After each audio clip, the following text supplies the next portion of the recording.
نبی والے نبی سے بڑھا وقار سخن،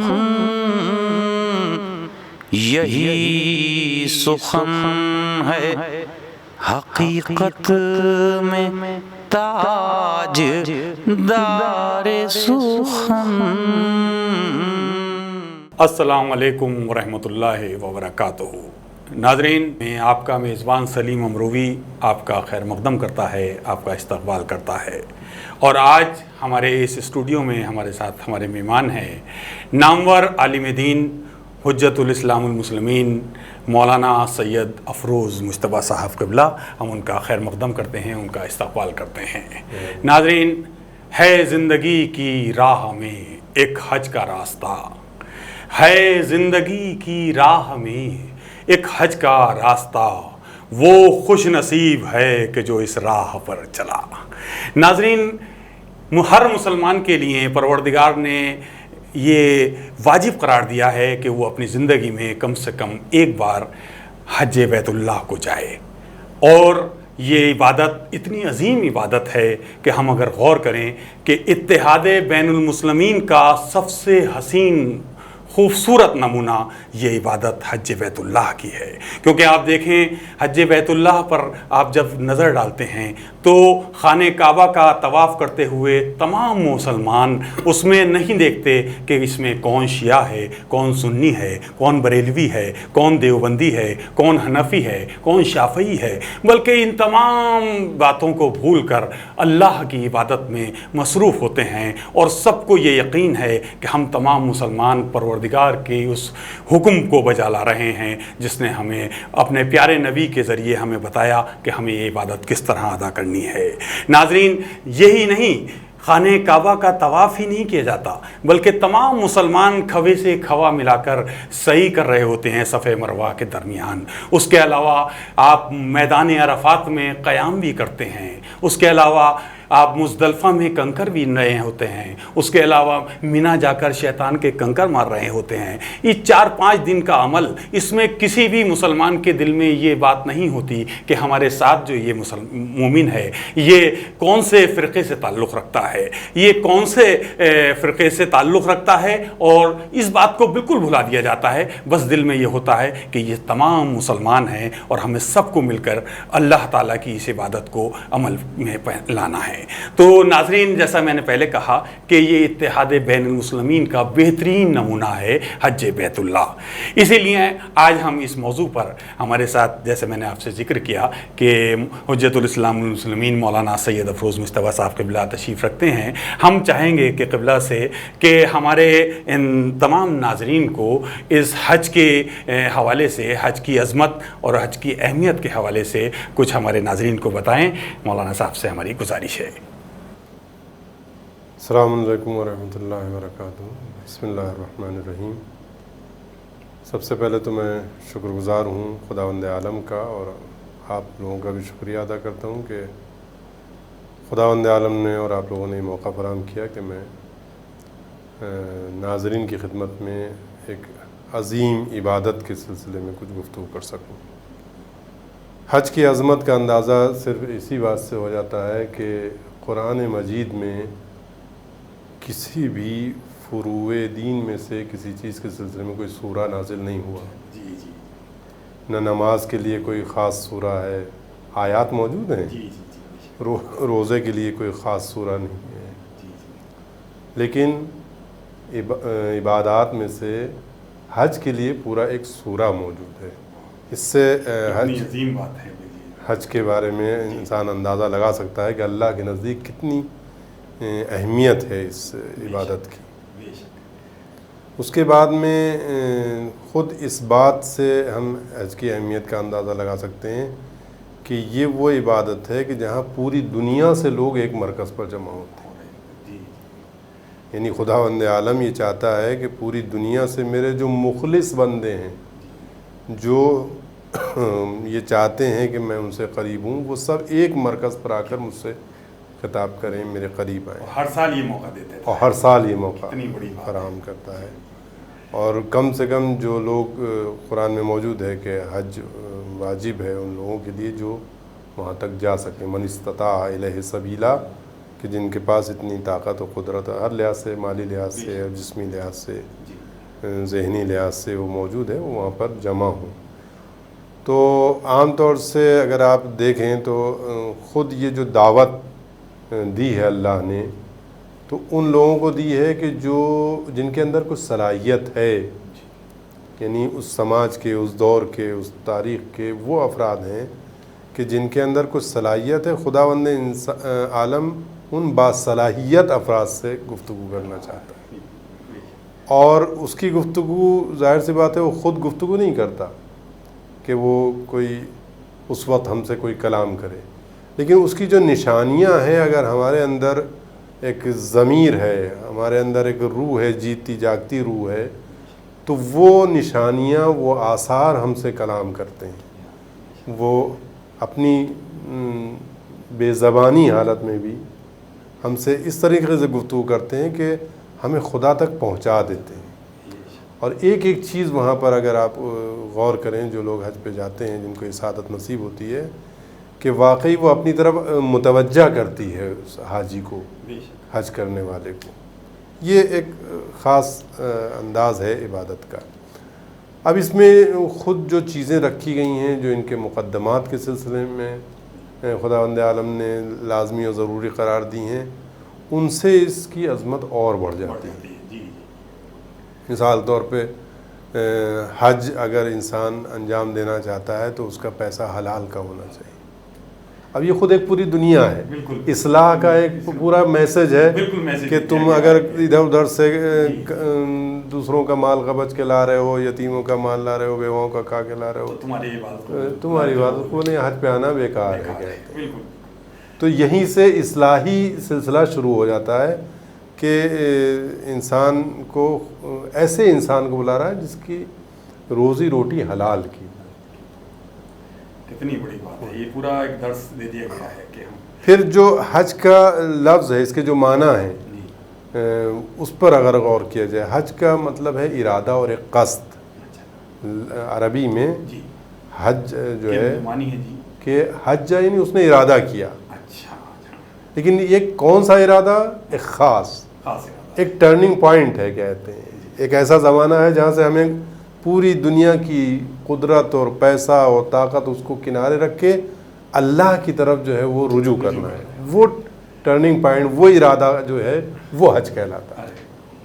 تو اس طریقے سے خداوند عالم نے اس کا نام ہی حج رکھا ہے، یعنی ایک خاص ارادہ کہ اس وقت انسان اپنے تمام یعنی مالی وسائل کو پاک کرتے ہوئے، اس کے بعد میں اپنی ذمہ داریوں کو محسوس کرتے ہوئے اور ان کا انتظام کرتے ہوئے، یعنی یہ کہا کہ جو اس کام کو کر سکے اور اس کے ساتھ کچھ ذمہ داریاں ہیں چھوڑ کر چلا جائے، ایسا نہیں ہے۔ وہ ذمہ داریوں کا انتظام کر لے یا ذمہ داریاں پوری کر چکا ہو۔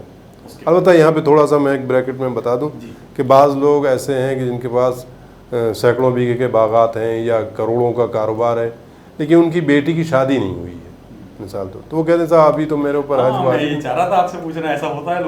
حج واجب نہیں ہے، اور ابھی تو ہماری بیٹی کی شادی نہیں ہوئی، اور اتنی زمین اور باغات اور کارخانے اور فیکٹریوں اور کمپنیاں سب چل رہی ہیں ان کی۔ تو یہ مقصد نہیں ہے کہ انسان ساری ذمہ داریوں سے فارغ ہو لے، نہیں، اس کا انتظام ہونا چاہیے۔ یعنی اگر ان کے پاس اتنی مالیت ہوئی کہ اگر بیٹی کا مناسب رشتہ آ جائے تو وہ رشتہ کر سکتے ہیں۔ اب رشتہ ہوا ہو یا نہ ہوا ہو یہ کوئی معیار نہیں ہے۔ اسی طریقے سے اور بھی چیزیں آپ کر سکتے ہیں کہ صاحب ابھی فلاں کام نہیں ہوا، فلاں کام نہیں ہوا، یہ کوئی رکاوٹ نہیں ہے، کوئی معنی نہیں ہے حج کے انجام دینے میں۔ اکثر ہوتا ہے کہ لوگ کچھ بہانہ ڈھونڈ لیتے ہیں۔ ہاں، تو یہ حقیقت میں ایک طریقے سے شیطان کی آواز پہ لبیک کہنا ہے، اللہ کی آواز پہ لبیک کہنا نہیں۔ اگر سمجھ لیں تو پھر وہ بالکل اسی طرح۔ تو اس میں ہمیں یہ دیکھنا، غور کرنا چاہیے کہ ہمارے پاس اگر اتنی استطاعت ہے تو ہم یہ کام کر سکتے ہیں۔ پھر دوسری چیز میں یہاں پہ بیان کر دوں کہ اسلام کا ایک قانون ہے جو دنیا کے قانون سے بالکل الٹا ہے، لیکن مجرب ہے، یعنی تجربہ شدہ ہے، اور وہ کہتے ہیں اپنا اثر دکھاتا ہے۔ وہ قانون یہ ہے کہ عام طور سے یہی کہا جاتا ہے کہ بے حج جس کے پاس استطاعت ہو وہ حج پر جائے، لیکن دوسری احادیث میں ہمارے ہاں موجود ہے کہ حج کرو اور غنی ہو جاؤ، یعنی ادھر حج ادا کریں اس کے بعد حج ادا کریں، اس کے بعد جو اللہ کی فراوانیاں ہیں، نعمت کی فراوانیاں ہیں، وہ آپ جو ہے جب ان کا مشاہدہ کریں گے تو آپ کو محسوس ہوگا کہ آپ کتنے ہی زیادہ ثروت مند کیوں نہ رہے ہوں، کتنے ہی بڑے مال و دولت والے کیوں نہ رہے ہوں، جو حج کے بعد کی برکات ہیں وہ اس کا ہم پلہ نہیں ہو سکتی ہیں، برابری نہیں کر سکتی ہیں۔ تو کتنی عظیم عبادت ہے صاحب کہ واقعی پروردگار نے ایک ایک چیز کو، اچھا یہ قبلہ جو ہمارے ہاں طریقہ ہے جیسے حج کا ارادہ کریں، نیت کریں، تو سب سے پہلی بات یہ کہ نیت ہم کہاں سے کریں حج کی، جو مسائل آتے ہیں کہ اور احرام جو باندھا جاتا ہے وہ ہم جیسے ہم ہندوستان سے اگر جا رہے ہیں تو ہمیں احرام کہاں سے باندھنا ہے اور ہمیں نیت کب کرنی ہے، کیا احرام باندھنے کے بعد کرنی ہے یا یہیں سے نیت کر کے جیسے جا رہے ہیں وہ تو حج کے لیے اس کے لیے کیا کیا جائے؟ دیکھیں حج کی ایک طریقے سے دو طرح سے ہم نیت کو اپنے ملحوظ رکھ سکتے ہیں۔ ایک تو جس وقت اس نے ارادہ کیا کہ ہمیں حج پر جانا ہے، بس ایک ارادہ ہو گیا حج کا، یعنی اس کے دل میں یہ رہے کہ اب میں جو بھی کام کر رہا ہوں وہ تو پاسپورٹ اب سب سے ساری کارروائی ہوگی تو تبھی ہوگی، وہ وہیں سے کہتے ہیں آپ کا ارادہ جو ہے شروع ہو گیا، پاسپورٹ ہے، ویزا ہے، فارم بھرنا ہے کہتے ہیں، اور گھر کا انتظام کرنا، یہ سارا جو ہے وہ وہیں سے نیت شروع ہو جاتی ہے۔ ایک نیت ہوتی ہے جو حج کے ارکان ہیں ان کو انجام دینے کے لیے، تو اس میں سب سے پہلی چیز ظاہر سی بات ہے احرام کی آتی ہے۔ تو احرام باندھتے وقت پھر وہ نیت کی جاتی ہے کہ یہ احرام، یہ جو کپڑے میں پہن رہا ہوں یہ حج کے لیے پہن رہا ہوں، یہ پھر یہاں سے ارکان حج کی نیت شروع ہو جاتی ہے۔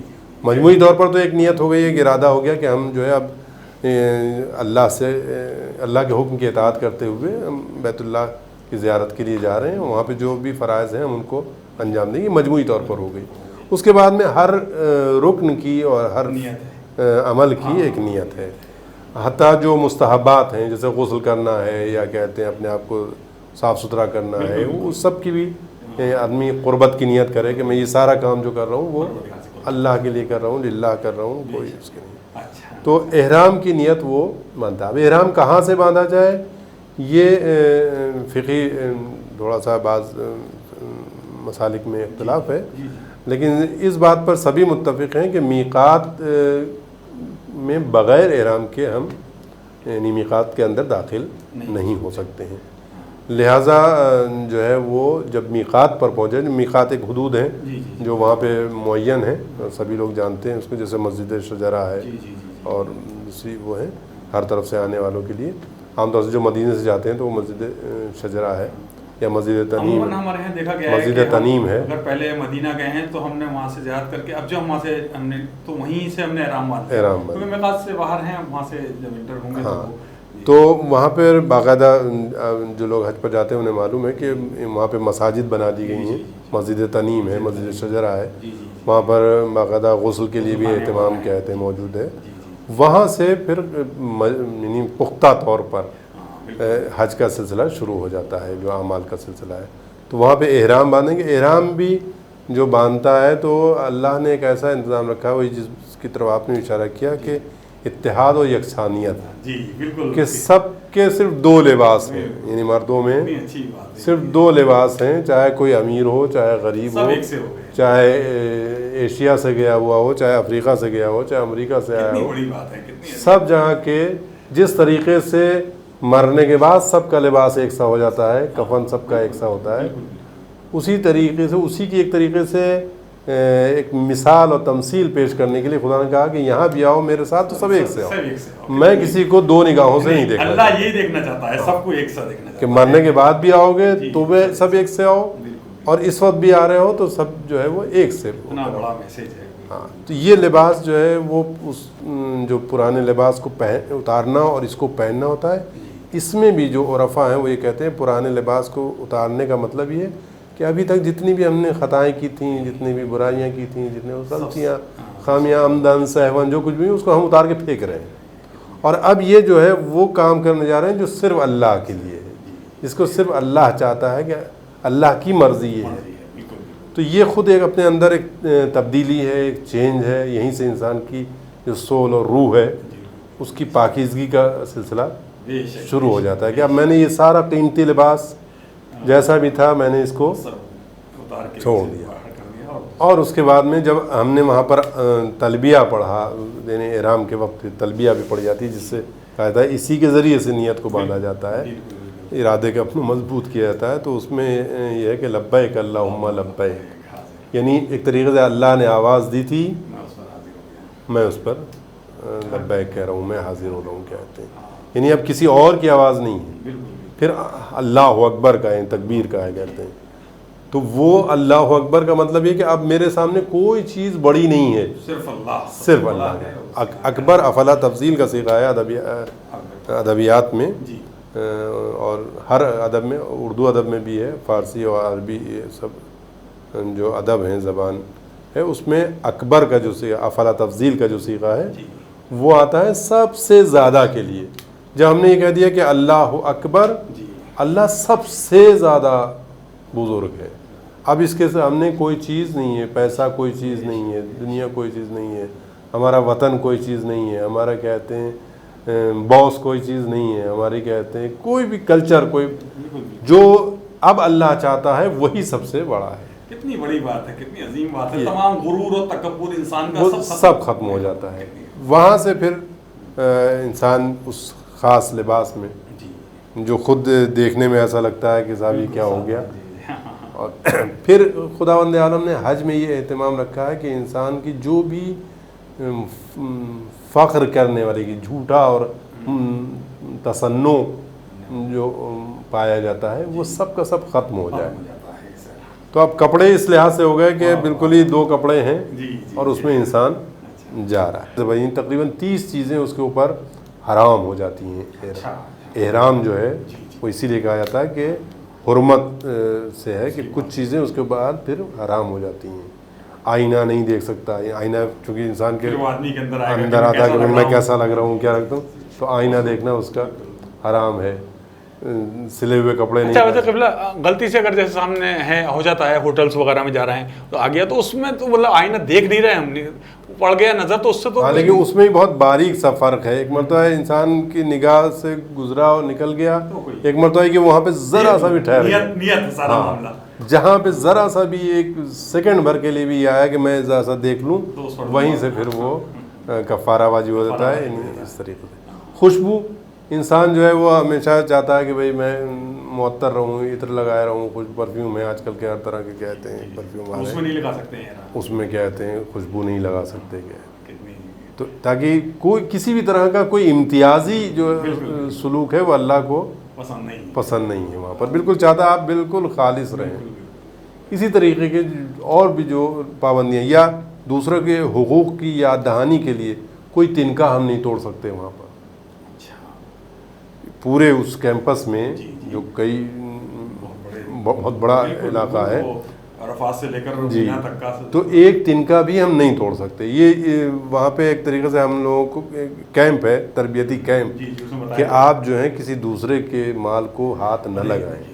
یہ بھی ایک درس مل رہا ہے وہیں سے کہ آدمی کو پھر وہ زندگی میں عمل میں لانا چاہیے. ویسے بھی کہ آپ یہاں پہ کتنی عظیم بات ہے، اور جب واپس جائیں گے تو آپ کی زندگی ایسی ہونی چاہیے. جی جی. پھر کسی بھی کیڑے مکوڑے، آج آپ دیکھیں دنیا میں کیا اسلام کے نام پر تباہی مچی ہوئی ہے. انسانوں کا خون بہایا جا رہا ہے، انسانوں کا خون بہایا جا رہا ہے، بچیوں کو ذبح کر کے ان کی کھڑکیوں میں باندھا جا رہا ہے، عورتوں کے ساتھ کیا، اور نام مسلمان ظاہر کرتے ہیں وہ لوگ. نہیں، تعجب کی بات ہے کہ اس کے پیچھے جو ہے وہ اشہد ان لا الہ الا اللہ محمد رسول اللہ لکھا ہوا ہے. یہ اور اس پر اور جو ذبح کیا جا رہا ہے وہ نعرہ تکبیر استغفر اللہ کے ساتھ ذبح کیا جا رہا ہے، جو جس کے لیے سخت منادی ہے اسلام. جبکہ حج سے سبق سیکھنا چاہیے کہ وہاں پر ایک کیڑے کو بھی آپ نہیں مار نہیں سکتے ہیں. حتیٰ ہمارے یہاں موجود ہے فقہ میں، احکام میں، کہ اگر کیا نام ہے کسی کے ہاتھ پر کوئی کیڑا بیٹھ گیا ہے تو ہم اسے مار نہیں سکتے. چونٹی کاٹ رہی ہے تو چونٹی کو نہیں، اسے ہم گرا نہیں سکتے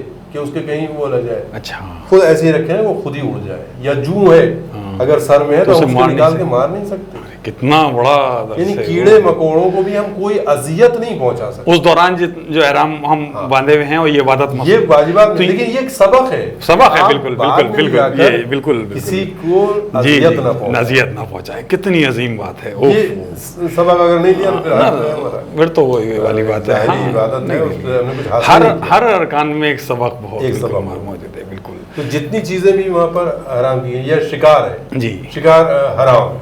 آدمی شوق کے لیے کرتا ہے شکار عام طور سے بالکل ضرورت کے لیے کم. آج کل شکار جو ہے وہ شوق کے لیے پابندی ہے وہاں پر, نہیں کر سکتے اس دوران. بالکل. کسی چڑیا کا انڈا نہیں پھوڑ سکتے ہم, کیا کسی کے گھونسلے کو ہم نہیں توڑ سکتے پرندے کے.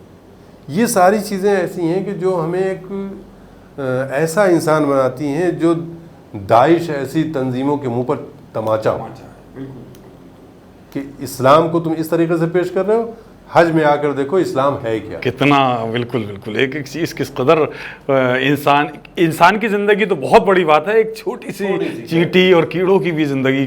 پھر عام طور سے کیا ہوتا ہے کہ ہم کبھی کبھی آپس میں بحث و گفتگو کرتے ہیں, چاہے وہ حق ہو چاہے نہ حق ہو, ہم اس پہ اڑے ہوئے ہیں, دلیلیں پیش کر رہے ہیں, اپنے استدلال پیش کر رہے ہیں, دوسرا انکار کر رہا ہے. حج میں جدال جو ہے وہ بھی حرام ہے. اچھا, اس کے لیے بھی منع ہے. اس کے لیے منع ہے کہ نہیں, سیدھی بات کہو, سیدھی قبول کرو.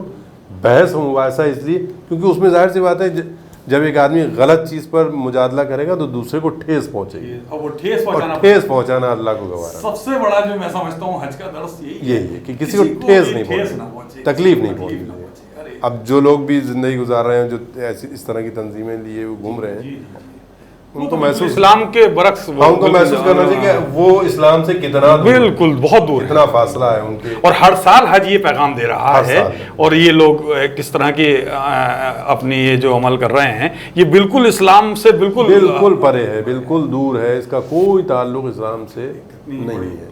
تو یہ خود حج جو خداوند عالم نے رکھا ہے شاید ہر سال اسی لیے رکھا ہو کہ اگر اس طرح کے گروپ, اس طرح کی حکومتیں, اس طرح کے کہتے ہیں دہشت گرد اگر کبھی اس میدان میں آئیں تو ہر سال حج میں ایک مثال پیش کر دی جائے کہ دیکھو بھائی اسلام یہ ہے, تم اپنے عمل کو اس سے ملا لو, مقابلہ کر لو, موازنہ کر لو, دیکھو تم صحیح ہو یا یہ جائے. حج تو نہیں بدلا ہے, حج تو ویسے ہی چلا آ رہا ہے.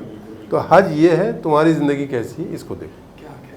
تو یہ چیز جو ہے اس کو ہمیں صرف ہمارا جو کنسنٹریشن رہنا چاہیے اللہ کیا چاہتا ہے, اللہ کا حکم ہمیں کس طرح سے بجا لانا ہے. اور وہ صرف یہی ہے کہ کسی دوسرے کو اذیت نہ کسی دوسرے کا مال ضائع نہ کریں, کسی دوسرے کو پریشان نہ کریں, کسی دوسرے کے سامنے اپنے آپ کو بڑا بنا کر یا پیسے والا بنا کر یا ظاہر نہ کریں کہیں بڑے قیمتی پرفیوم لگا کے آپ نکل رہے ہیں, اس سے بڑا پن ظاہر ہو تو وہ آدمی بالکل ایسا ہو جائے کہ میں اور اس میں سامنے والے میں کوئی فرق نہیں ہے, اور سب اللہ کی مخلوق ہے, اور کتنی عظیم کالے گورے کا کوئی فرق نہیں ہے. اور حتیٰ یہاں تک ہے ہمارے یہاں کہ اگر کوئی بدبو والی چیز ہے, کوئی گندی چیز ہے, تو وہاں بھی ہم ناک پر وہ رومال نہیں رکھیں.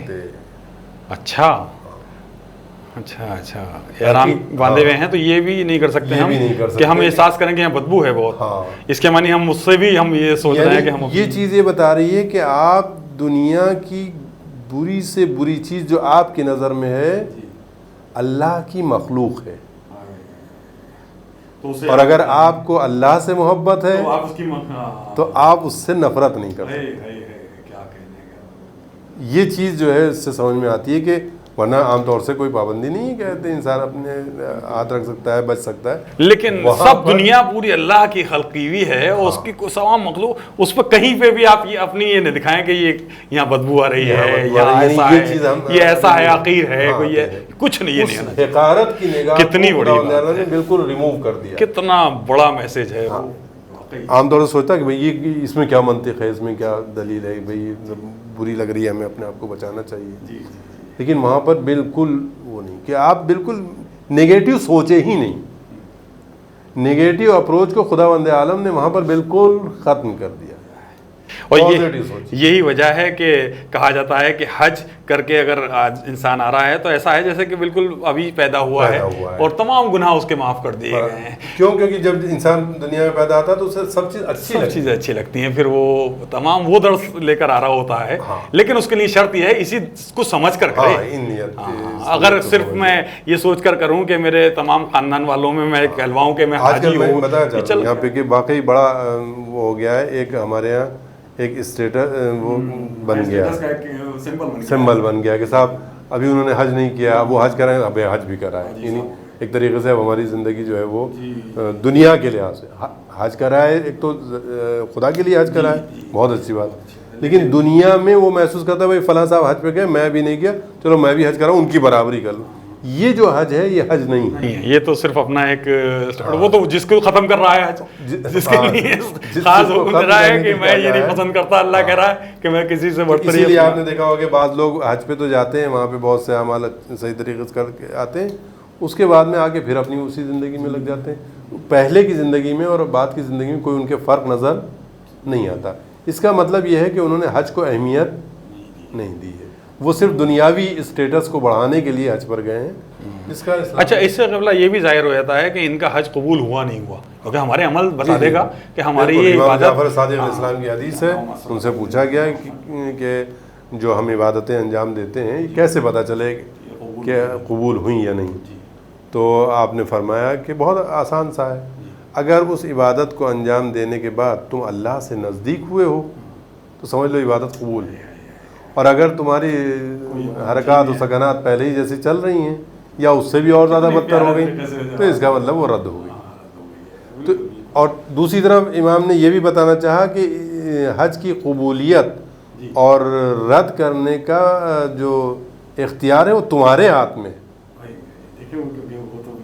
کیونکہ اگر تمہاری یعنی زندگی پہلے جیسی ہی ہے تو یہ ہماری اختیار میں تو نا کہ ہم کیسی زندگی ویسے جی رہے ہیں, یا بدلی ہے تو بدلنے کا ہمیں اختیار دیا اللہ نے. تو یعنی ایک طریقے سے حج قبول ہو یا رد ہو یہ ہمارے ہی ہمیں دے دیا گیا ہے. یہ بھی اختیار کتنی بڑی بات ہے کہ پروردگار نے اتنی عظیم عبادت اور اس کا بھی اختیار ہم پہ ہی چھوڑ دیا ہے کہ تم چاہو حج کو قبول کرا لو, جاؤ اس کو رد کر لو. کیا تو ایک عاقل, ایک کہتے ہیں سمجھدار انسان, ایک کہتے ہیں ہوش مند انسان, وہ کبھی بھی اپنی اس عظیم زحمتوں کو, ان عظیم زحمتوں کو کبھی بھی رائگاں نہیں جانے دے گا. لہٰذا حج کے بعد اس کے اندر یقیناً تبدیلی آنی چاہیے, چاہے تھوڑی سی آئے, ایک قدم بھی آئے تو اس کا مطلب وہ کچھ اللہ سے نزدیک ہوا ہے, حج کا اسے کچھ فائدہ ہوا ہے. تو قبلہ میں یہ پتہ کرنا چاہتا ہوں, جیسے کہ آپ نے ابھی کہا کہ اللہ نے حکم دیا ہے اور ایک ایک بات کو ہمیں سمجھ کر یہ ارکان کو پورا کرنا چاہیے. دیکھیے خانہ کعبہ کا طواف, اب جیسے اس میں سنگ اسود لگا ہے اور اس کو چومنا ایک بڑی فضیلت ہے, ہر مسلمان ہر مومن یہ چاہتا ہے جو پہنچ گیا وہاں کہ میں کسی طرح سے اس کو چوم لوں, لیکن اس کے لیے بھی یہ ہے کہ کسی کا دل نہ دکھے. اگر ہم کسی کو تکلیف پہنچا کر چومیں گے تو وہی بات میرے خیال میں, چاہے اس کے لیے یہ ہے کہ دور سے ہم اس کو چوم سکتے ہیں. تو کتنی یہ میں کبھی سوچتا ہوں قبلہ, میں بھی نے بھی یہ حج ادا کیے 2 بار, تو میں سوچ رہا تھا کہ اللہ کا صرف اس میں حکم پر سب سے زیادہ زور ہے. ایک طرف مینا میں جاتے ہیں تو 3 شیطانوں پر کنکر مارنا, اللہ نے کہا کہ یہاں یہ پتھر جو لگے ہیں ان کو کنکر مارو, اور ایک طرف وہ عبادت جب شروع ہو رہی ہے تو خانہ کعبہ میں وہ بھی پتھر ہے, سنگ اسود, یعنی وہ تو اس کو چومنا, تو یعنی اللہ کا حکم, یعنی ایک ہی چیز یعنی پتھر ہی ہے اور وہ بھی پتھر ہے. بہت سے ایسے احکام ہیں جہاں پر خداوند عالم نے اس بات کو بار بار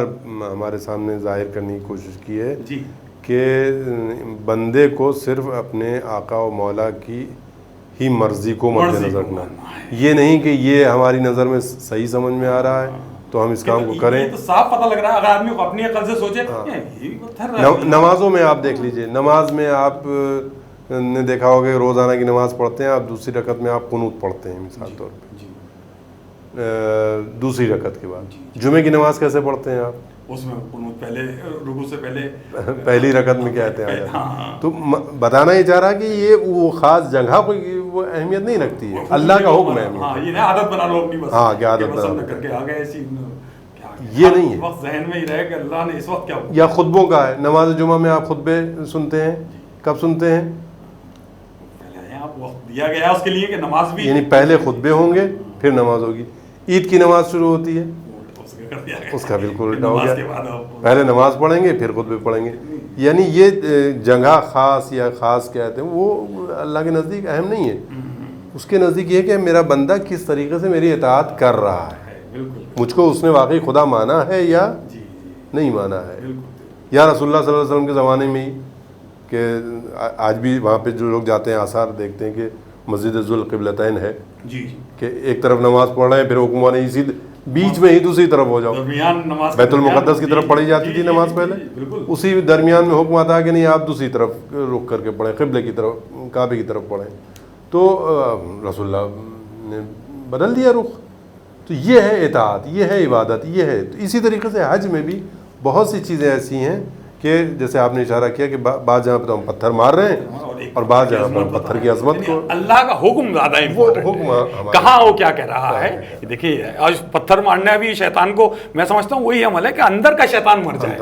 آدمی اگر پتھر مار رہا ہے اس میں بھی بناوٹ یا کچھ ایسا آ گیا, میں نے مارا ایسے مارا ویسے مارا, اندر شیطان لیے ہوئے, تو وہ تو پھر وہ عمل اتفاق سے یہی ہے کہ جب پتھر انسان مارتا ہے وہاں پر, مطلب بہت طولانی گفتگو ہو جائے گی, جب پتھر مارتا ہے انسان تو اس کو یہ اپنے جو گناہ ہیں جو شیطان کی طرف سے اس کے ذہن کو مشوش کیا جاتا ہے اور خناس جس کو کہتے ہیں وہ ایجاد کیا جاتا ہے, اس کو مارا تھا کہ فلاں برائی کو میں پتھر ماروں, فلاں برائی کو اب نہیں کروں گا, اب نہیں کروں گا, جا تو یہاں سے, اس طریقے سے.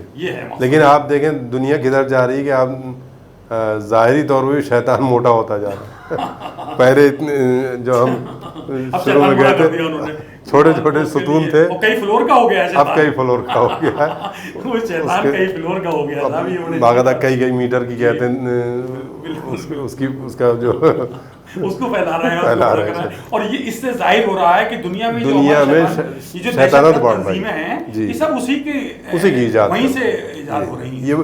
یہ اسی غمازی کا, اگر اس کو اہمیت مطلب زیادہ نہ دیتے اور سمجھ لیتے کہ یہ بات, تو یہ سب نہیں ہوتا. بڑا سب مل کے رہتے اور بڑے محبت سے رہتے, لیکن وہ اس کو سمجھا نہیں جا رہا. اس درس کو پروردگار نے حج جیسی عبادت ہر سال یہ میسج مل رہا ہے ہمیں, لیکن ہم سمجھ نہیں رہے ہیں, اور جو سمجھ رہے ہیں وہ خوش نصیب ہیں اور وہی صحیح معنوں میں یہ عبادت کر رہے ہیں. قبلہ ایک بڑی ذہن میں ایک بات آتی ہے میرے کہ ہم جیسے میں نے ابھی ذکر کیا کہ تمام فرقوں کے لوگ ہوتے ہیں, اور یعنی اس میں کوئی آدمی, میں نے حج کے درمیان میں نے بھی فیل کیا, آپ نے اکثر دیکھا ہوگا کہ کوئی آدمی یہ کہتا محسوس نہیں کرتا کہ یہ شیعہ ہے, یہ سنی ہے, یہ بریلوی, دیوبندی, حنفی, سب کے سب اپنے اللہ کے حکم کو سب لبیک کہتے ہوئے نظر آتے ہیں اور بڑی اچھی عبادت کرتے ہوئے نظر آتے ہیں.